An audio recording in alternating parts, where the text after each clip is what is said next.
Good morning student. आज हम लोग देखने वाले हैं यूनिट नंबर 4 जो लास्ट यूनिट है बी लॉ का। ठीक है, उसमें आज हम लोग देखेंगे कंज्यूमर प्रोटेक्शन एक्ट इन 1986। ठीक है, तो फर्स्ट ऑफ ऑल जो what is the meaning of consumer, क्या होता है कंज्यूमर का मीनिंग, किसे हम कंज्यूमर कहेंगे। कंज्यूमर मीन्स एक ऐसा पर्सन जो फाइनल गुड्स को क्या करता है, कंज्यूम करता है, या किसी गुड्स को या किसी प्रोडक्ट को या फिर किसी सर्विसेज को जो कंज्यूम करता है और अपनी नीड्स को सेटिस्फाइड करता है, ना कि सिर्फ बॉडी को, अपने माइंड को, अपने इंटेलेक्ट को, अपने सोल को, जो क्या करता है फाइनल ऑब्जेक्ट से क्या करता है, फाइनल प्रोडक्ट से या फाइनल सर्विसेज से क्या करता है, खुद को सेटिस्फाइड करता है, that is a consumer. Consumer ultimately एक ऐसा पर्सन होता है जो फाइनल गुड्स जो रहता है, ठीक है, वो क्या करता है, उसको फाइनल गुड्स हो या क्या हो सर्विसेज हो, उसको क्या करता है, कंज्यूम करता है, उसे हम क्या कहते हैं, कंज्यूमर। ठीक है, और इसमें फाइनल गुड्स क्यों बोला है कि इस गुड्स को, जैसे कोई ए पर्सन है, ए ने बी से, ए शॉपकीपर है, बी ने उसको खरीदा, अब बी उस प्रोडक्ट को किसी सी को बेच रहा है, ठीक है, सी किसी डी को बेच रहा है, ठीक है, वो क्या कर रहा है, उसको कंज्यूम नहीं कर रहा है, कंज्यूम नहीं कर रहा है, दैट मीन्स उसको यूज नहीं कर रहा। और डी जो है, डी इसको खुद के पर्सनल यूज के लिए क्या कर रहा है, कंज्यूम कर रहा है या उसे यूज कर रहा है। तो इसमें से, इनमें से, इन चारों में से जो कंज्यूमर हम किसे कहेंगे, जो डी है, जो खुद के पर्सनल यूज के लिए प्रोडक्ट को यूज कर रहा है या उस सर्विसेज को यूज कर रहा है, तो उसे हम क्या कहेंगे, कंज्यूमर कहेंगे। क्लियर है। कंज्यूमर की डेफिनेशन दी है कंज्यूमर प्रोटेक्शन एक्ट सेक्शन 2 में, सबसेक्शन 1 एंड सबसेक्शन डी में। ठीक है, 2 के 1 में सबसेक्शन डी में कंज्यूमर की डेफिनेशन दी हुई है कि कंज्यूमर मतलब क्या होता है। कंज्यूमर मतलब वही वो होता है जो क्या करता है, प्रोडक्ट को बाय करता है, गुड्स को, उसके बदले में कोई कंसीडरेशन देता है और प्रॉमिस करता है, तो पार्शली देंगे या फुल्ली देगा, और उसको क्या करेगा, उसको रीसेल नहीं करेगा, उसको खुद के लिए यूज करेगा, उसे हम कंज्यूमर कहेंगे। क्लियर है, यहाँ तक समझ में आया। देन ये जो है कंज्यूमर प्रोटेक्शन एक्ट 1986, ये कब आया था फोर्स में, ये आया था 24 दिसंबर 1986 को। ठीक है, कब आया था फोर्स में, ये आया था 24 दिसंबर 1986 को। अब जो कंज्यूमर है ना, ये जो कंसेप्ट है, इसके 3 डायमेंशन दिए हुए, कितने डायमेंशन दिए हुए, 3 डायमेंशन दिए हुए। और ये जो 3 डायमेंशन है, तो वो बोलता है कि कंज्यूमर इज अ किंग। ठीक है, अब उसने और दूसरा बोलता है consumer is the king ping of a democracy, and third वो बोलता है कंज्यूमर इज द कैपिटल। अब इसने क्या किया है, 3 डायमेंशंस बताए हैं किसके, कंज्यूमर के कॉन्सेप्ट के। क्लियर है, वो 3 डायमेंशन का पहला है कंज्यूमर इज ए किंग। उसने ऐसा क्यों बोला है कि कंज्यूमर किंग है, क्योंकि किंग जो रहता है ना, किंग के पास क्या रहता है, एक परचेसिंग पावर होता है, राइट, परचेसिंग पावर होता है कि वो कुछ भी परचेस कर सकता है, इसीलिए उसने क्या बोला है। और कंज्यूमर क्या करता है, परचेस करता है, वो परचेस नहीं करेगा तो वो प्रोडक्ट वेस्ट हो जाएगा। क्लियर है, तो कंज्यूमर क्या है, किंग है, वो क्या करता है, उसमें परचेसिंग पावर है, और उसके साथ साथ वो क्या करता है, अपनी इच्छा के अनुसार, अपने विश के हिसाब से वो क्या करता है, डिसीजन लेता है किसी चीज को खरीदने का, और अपना कंट्रीब्यूशन देता है इकोनॉमिक में, इसीलिए कंज्यूमर को किंग कहा गया है।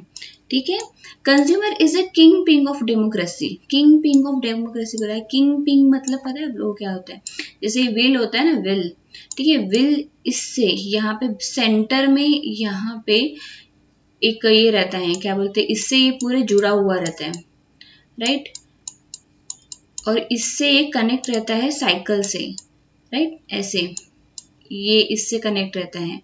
ठीक है, जो मिडल वाला जो रहता है इससे, तो जो मिडल वाला रहता है ना, इसको किंग पिंग बोलते हैं। अगर ये किंग पिंग निकाल दिया, ठीक है, इस किंगपिन को अगर निकाल दिया तो क्या हो जाएंगी, वो जो पूरा विल है वो कोलैप्स हो जाएगा, है ना। और उसका जो ये जो मशीन है, जो साइकिल है, जो काम कर रही थी, ये क्या करेंगी, साइकिल काम करना बंद कर देंगी, क्योंकि इसका तो व्हील ही निकल जाएगा ना, ये यहाँ से अगर यही निकाल दिया तो ये तो व्हील ही नहीं रहेगा। तो इसीलिए कंज्यूमर को क्या बोला है, किंग पिन ऑफ डेमोक्रेसी, मतलब एकदम इम्पोर्टेंट बोला है किसका, डेमोक्रेसी का। उससे क्या होता है, डेवलपमेंट होता है।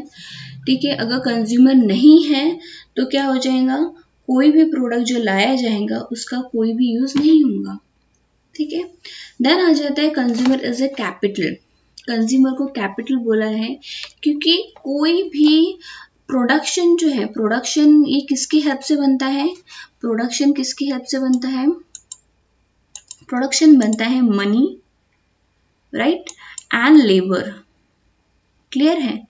अब अगर इस प्रोडक्ट को या कोई कंज्यूम करने वाला ही नहीं है, सपोज मैं कुछ नई वाली ड्रिंक लेके आती हूँ, ठीक है, मार्केट में, अब उस मार्केट में कंज्यूमर ही नहीं है उसके, तो उस चीज़ का कोई यूज़ है क्या, नहीं। उससे क्या कैपिटल जनरेट होगा, नहीं। जब कंज्यूमर आएगा, कंज्यूमर के आने से उसको कंज्यूम करने से ही क्या होगा, कैपिटल जनरेट होगा, क्योंकि कंज्यूमर उसके बदले में आपको क्या देगा, मनी देगा।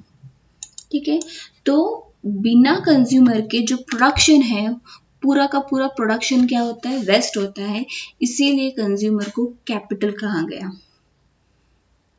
क्लियर है। अब नेक्स्ट आ जाता है प्रॉब्लम फेस बाय कंज्यूमर। अब कंज्यूमर कौन से प्रॉब्लम फेस करते हैं, जो कंज्यूमर प्रोटेक्शन एक्ट बना है ना, ये क्यों बना है, क्योंकि बहुत से जो कंज्यूमर हैं वो क्या करते थे, कंज्यूमर बहुत से प्रॉब्लम फेस करते थे। तो वो प्रॉब्लम्स क्या आते हैं, ठीक है, पहला तो क्या है, कमोडिटी और सर्विसेज आर सप्लाइड इरेगुलरली इनसफिशिएंटली, मतलब जो भी कमोडिटी है, जो भी गुड्स है, जो भी सर्विसेज है, वो क्या है, रेगुलरली या सफिशिएंट अमाउंट में, एक तो रेगुलरली या फिर सफिशिएंट अमाउंट में उनको नहीं मिलती थी। तो ये एक बहुत बड़ा प्रॉब्लम था कंज्यूमर के लिए। अगर आप लोग को बेसिक चीज़ें ही, ठीक है, रेगुलर इसमें नहीं मिल रही है या फिर सफिशिएंट अमाउंट में नहीं मिल रही है, अमाउंट भी तो इम्पॉर्टेंट रखता है ना, कि उतनी क्वांटिटी में अगर आप लोगों को खाना नहीं मिल रहा है या आपको उतनी क्वांटिटी में वो चीज़ नहीं मिल रही है, तो आपके प्रॉब्लम फेस करोगे। तो कंज्यूमर के साथ भी यही होता था। ठीक है, देन ये प्रॉब्लम कंज्यूमर फेस करता है। ओके, इनएप्रोप्रिएट और अनरीजनेबल प्राइस चार्ज। ठीक है, ठीक है, क्या होता है कि प्रोडक्ट सपोज इतने क्वांटिटी का है, इतने ग्राम का है, और उसमें जो उसका रेट है, उसका जो प्राइस है, वो क्या कैसा लगा रहा है, अनरीजनेबल लगा रहा है, मतलब अनाप शनाप प्राइस ले रहे हैं। ठीक है, ये प्रॉब्लम फेस करता है consumer. Low quantity, no standard of goods are supplied. एक तो क्वालिटी भी नहीं दे रहे, ऊपर से कोई स्टैंडर्ड नहीं है उस गुड्स का, सिर्फ उसमें कंकड़ पत्थर डाल के दे रहे हैं, या फिर उसमें टेस्ट में कोई क्वालिटी नहीं है, क्वांटिटी में कोई क्वालिटी नहीं है। ठीक है, than sufficient scope is not given for. तो क्या होता है, सफिशियंट स्कोप नहीं दिया जाता, दैट मीन्स उनको अल्टरनेट ऑप्शन नहीं रहते थे। ठीक है, जैसे कोई प्रोडक्ट है, जैसे क्या बोलो, सफिशियंट स्कोप नहीं मिला, जैसे कोई कोल्ड ड्रिंक है, ठीक है, कोल्ड ड्रिंक सपोज सिर्फ पहले थम्स अप आई, ठीक है, थम्स अप आई है, पेप्सी है, जो भी है, व्हाटएवर, ठीक है, तो पहले सिर्फ पहले थम्स अप ही था, तो उसके लिए आपके पास कोई ऑप्शन नहीं था, आपको थम्स अप ही पीना था, सफिशिएंट स्कोप नहीं मिलता था कि आपको यही एक प्रोडक्ट, एक एग्जाम्पल है, ठीक है, एक तो यही एक प्रोडक्ट मिलेगा, इसके अलावा कोई इसका ऑप्शन नहीं है। देन आ जाते हैं इफ नॉन सेटिस्फैक्ट्री और इंसल्टिंग ट्रीटमेंट इज गिवन। ठीक है, एक तो सेटिस्फैक्ट्री प्रोडक्ट भी नहीं मिल रहा है, ना सर्विसेज मिल रही है, अगर आप किसी रेस्टोरेंट में जा रहे हो, और इंसल्टिंग ट्रीटमेंट हो रही है, एक तो आप पैसा भी दे रहे हो और इंसल्ट भी ले रहे हो, तो ये चीज़ भी किस में आ जाती है, कंज्यूमर के प्रॉब्लम में आ जाती है। Consumer come to know that he is exploited. जब कंज्यूमर को पता चलता है कि उसका एक्सप्लॉयटेशन हो रहा है, तो ये भी एक बहुत बड़ी प्रॉब्लम फेस करता है जब उसका एक्सप्लॉयटेशन होता है। ठीक है, तो ये सारी प्रॉब्लम्स कौन फेस कर रहा था, कंज्यूमर। ठीक है, अब reason behind problem of consumer. अब ये जो प्रॉब्लम सारी क्रिएट हो रही है, ये प्रॉब्लम के पीछे क्या कारण है, इसके पीछे भी तो कुछ कारण होगा ना। तो सबसे पहले raise the price of product, यानी अनाप शनाप प्राइस कौन बढ़ा देता है, जो भी मैन्युफैक्चरर है वो क्या कर देते हैं, अनाप शनाप प्राइस बढ़ा देंगे उस चीज का।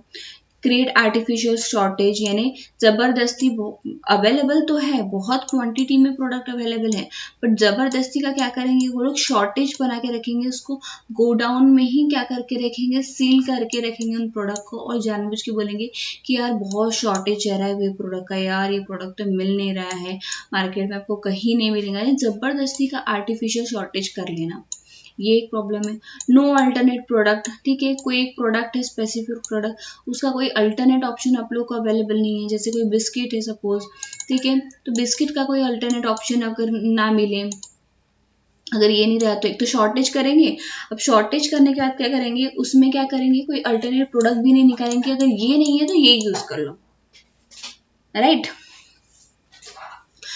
कंज्यूमर इज, क्या लिखी थी, consumer is ignorant of his right, is a ignorant, ठीक है, इग्नोरेंट, ये कुछ तो भी टाइपिंग मिस्टेक हो गया, that is ignorant of his right, okay.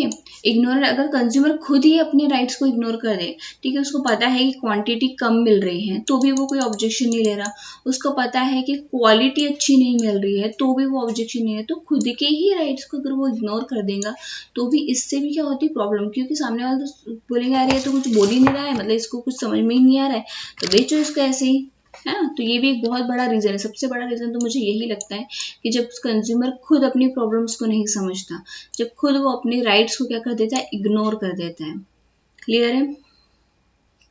जैसे एक सिंपल सी चीज है कि क्या होता है, कोई प्रोडक्ट 199 में है, ठीक है, तो हम उसको 200 रुपीज देते हैं और बोलते हैं एक, वो भी क्या करता है, इग्नोर कर देता है उसको, उसने इग्नोर क्यों किया, उसके पहले वाले कई कस्टमर्स ने उसके 1 रुपया नहीं लिया, पर ये गलत है, 1 रुपया ऐसे 1 रुपया करके वो कितने जमा कर लेते हैं, है ना। 199 बोला है तो 199 दे दिया, या फिर 198 का जानबूझ के लिखेंगे ऐसे, ताकि वो 1 रुपए में भी कितना कमा लेंगे, है ना। तो इससे क्या होता है, इससे कंज्यूमर खुद इस चीज को इग्नोर करता है, अरे जाने देना 1 रुपए की बात है, ऐसा नहीं होता है। एक बात 1 रुपए की नहीं है, बात क्या है, आपके राइट्स की है कि जितना बोला है उतना ही आपको पे करना है, ठीक है। अब needs and importance of consumer production, consumer protection की क्यों जरूरत आन पड़ी, तो मेन यही हम लोगों ने देखा कि सबसे पहले क्या था, प्रोटेक्शन फ्रॉम एक्सप्लॉयटेशन, की बहुत एक्सप्लॉयटेशन होता था, ठीक है, कंज्यूमर के सेफ गार्ड के लिए, ठीक है, उनको क्या करना है, उनको एक्सप्लॉयटेशन से बचाने के लिए किसको लाया गया, कंज्यूमर प्रोटेक्शन एक्ट को लाया गया, ठीक है। इसलिए कंज्यूमर प्रोटेक्शन एक्ट क्या करता है, ये जो भी अनसेफ प्रोडक्ट्स रहते हैं, ठीक है, प्रोडक्ट में अडल्ट्रेशन करना, ठीक है, होर्डिंग्स, गलत होर्डिंग्स लगाना, रॉन्ग वेट देना, या फिर मेजरमेंट गलत देना, चार्जिंग एक्सपेंसिव प्राइजेस लगाना, ठीक है, सेल ऑफ इंफीरियर क्वालिटी में बेचना, तो ये जो सारे हैं, ये सारे कंज्यूमर प्रोटेक्शन एक्ट में क्या किया गया है, इसमें सेफगार्ड किया गया है कंज्यूमर को बचाने के लिए, उनको उस प्रेशर से बाहर करने के लिए, उनका एक्सप्लॉयटेशन रोकने के लिए क्या किया गया, कंज्यूमर प्रोटेक्शन एक्ट को लाया गया, ठीक है। देन कंज्यूमर को एजुकेशन देने के लिए, कंज्यूमर एजुकेशन देने के लिए, कंज्यूमर को बहुत से उनके राइट्स नहीं पता थे, उनको अवेयर कराने के लिए कि ये तुम्हारे राइट्स है, ये तुम्हारे राइट्स ही नहीं, ये तुम्हारी रिस्पॉन्सिबिलिटी भी है, कि अगर कोई भी किसी भी वर्कशॉप लेना, किसी सेमिनार्स में उनको बुलाना, उनको बताना, उनको confidence, legal action against the company, ठीक है, उनको अगर कोई कंपनी उनको फ्रॉड ये कर रही है तो उनको लीगल एक्शन लेना चाहिए, ये सारा एजुकेशन देना, ये किसमें है, कंज्यूमर प्रोटेक्शन एक्ट में, ठीक है। देन आ जाते हैं रिड्रेसल कंप्लेंट्स, ठीक है, रिड्रेसल कंप्लेंट्स में क्या आ जाएगा, इसमें आता है to present the consumer complaint in appropriate consumer court, consumer एक एप्रोप्रिएट कंज्यूमर कोर्ट में क्या करना, जो भी उनकी कंप्लेंट्स है कंज्यूमर की, उसको वहां लेके जाना और मेक श्योर करना कि उनको जस्टिस ही मिले, ठीक है। ये किस में आ जाता है, कंज्यूमर रिड्रेसल ऑफ कंप्लेंट, मतलब उस कंप्लेंट का रिड्रेसल हो, ठीक है। बुलेटिन एंड पीरियोडिकल, ये जो है ये इम्पोर्टेंट जो इम्पोर्टेंस है कंज्यूमर प्रोटेक्शन एक्ट का, इनको क्या करना, इश्यू कराना various journals periodics in which wide publicity is given to the unfair trade practices adopted by the business organization. Bulletins, periodicals, जो भी न्यूज़पेपर हैं या फिर जो भी जर्नल्स हैं, जो भी उनमें क्या कराना, पब्लिश करवाना इन अनफेयर ट्रेड प्रैक्टिसेस को, और ये क्या करे, अडॉप्ट करे बिजनेस की ऑर्गेनाइज, जो क्या कहते हैं, जो बिजनेस ऑर्गेनाइजेशन जो अनफेयर ट्रेड प्रैक्टिसेस को जो अडॉप्ट करते हैं ना, उनके अगेंस्ट उसको क्या करना, एक स्टेप लेना और फेयर ट्रीटमेंट देना, किसको, कंज्यूमर को। देन आ जाता है एनकरेजिंग ऑनेस्ट बिजनेसमैन, जो भी ऐसे ऑनेस्ट बिजनेसमैन हैं उनको एनकरेज करना बहुत जरूर, उनको एनकरेज, क्योंकि वो क्या करते हैं, वो अपना एक अच्छा ऑनेस्ट सर्विस देते हैं, ठीक है। तो ऐसा ना हो कि वो लोग इग्नोर हो जाए, है ना, वो अगर अच्छा काम करे तो उनके फेवर में भी क्या करे, उनके फेवर में पब्लिकेशन करे, ठीक है। पीरियोडिक्स में उनका लिखे कि यार बहुत अच्छे से ये वाला जो है, जो बिजनेसमैन है, ये अच्छे से कंज्यूमर को सेटिस्फाई करता है, या उनकी नीड्स को समझता है, तो उनको भी एनकरेज करना ऐसे ऑनेस्ट बिजनेसमैन को, ठीक है। देन कनेक्टिंग लिंक क्रिएट करना, किसके बीच में, कंज्यूमर के बीच में और किसके बीच में, सेलर के बीच में, है ना, ताकि सेलर को ये मिसकंसेप्ट में ना रहे, सेलर के बीच में और कंज्यूमर के बीच में, ताकि जो सेलर है वो इस मिसकंसेप्ट में आए कि कंज्यूमर को उसके राइट्स नहीं पता, राइट। देन आ जाता है यूनिटी क्रिएट करना, जो क्या करे, जो सारे कंज्यूमर हैं वो कलेक्टिवली फाइट करें अगेंस्ट द बिजनेस ऑर्गेनाइजेशन, उनके जो अनफेयर ट्रेड प्रैक्टिसेस चलते हैं बिजनेस ऑर्गेनाइजेशन, उसके अगेंस्ट में क्या करे, सारे कंज्यूमर्स उसमें कलेक्ट हो, हाँ ये चीज़ मेरे साथ भी हुई, हाँ ये चीज़ ऐसे होता है ना कि यार ये एक स्पेसिफिक सेलर है, ये क्या कर रहा है, बहुत ज़्यादा कंज्यूम आ रहा है, दैट मीन्स क्वांटिटी नहीं दे रहा, क्वालिटी भी नहीं दे रहा, तो जितने भी कंज्यूमर्स है जिन्होंने इससे ये मतलब जिन्होंने भी ये चीज़ फेस की है, उनके बीच में यूनिटी क्रिएट करना, ताकि वो इस सेलर के अगेंस्ट क्या करे, इस बिजनेस ऑर्गेनाइजेशन के अगेंस्ट क्या करे, एक्शन ले सके। देन आ जाता है क्वालिटी लाइफ ऑफ कंज्यूमर, उनको एक क्वालिटी लाइफ प्रोवाइड करना, उनको प्रोटेक्शन रहेगा तो ऑब्वियसली क्या रहेगा, उनके अच्छे गुड क्वालिटी ऑफ लाइफ उनकी चलेंगी, ठीक है, कोई डिफॉल्ट नहीं होगा, और इससे क्या होगा, कंज्यूमर जो है उनको क्या मिलेगा, जस्टिस मिलेगा, ठीक है। तो इससे क्या करना, उनको एक क्वालिटी लाइफ क्या करना, प्रोवाइड करना। एथिकल ऑब्लिगेशंस, जो भी एथिकल ऑब्लिगेशंस हैं, ठीक है, बिजनेस के, उन्हें उनका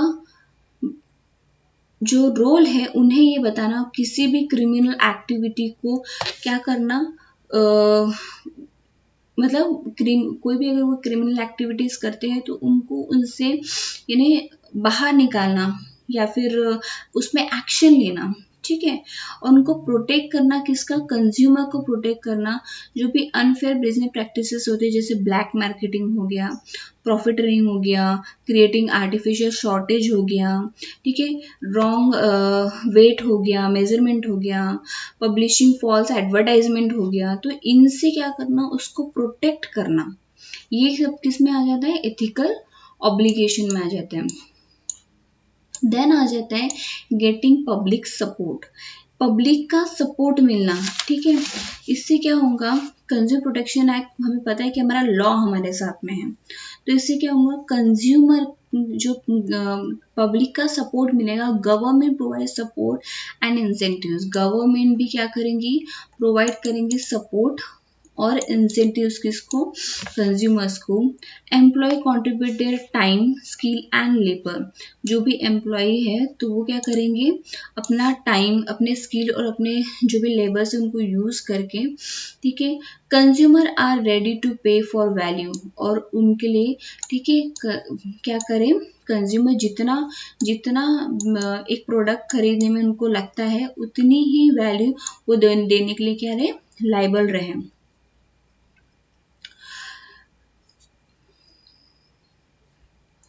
ठीक है, तो ये सारे हैं needs and importance of consumer protection. Then आ जाता है रिस्पॉन्सिबिलिटी, ओके। देन आ जाता है हमारा राइट्स ऑफ कंज्यूमर, ये देख लेते हैं। तो राइट्स ऑफ कंज्यूमर में क्या है ना, राइट्स ऑफ कंज्यूमर और उसके बाद में है रिस्पॉन्सिबिलिटी ऑफ कंज्यूमर, ठीक है। तो ये हम देखते हैं नेक्स्ट लेक्चर में। Till bye and take care.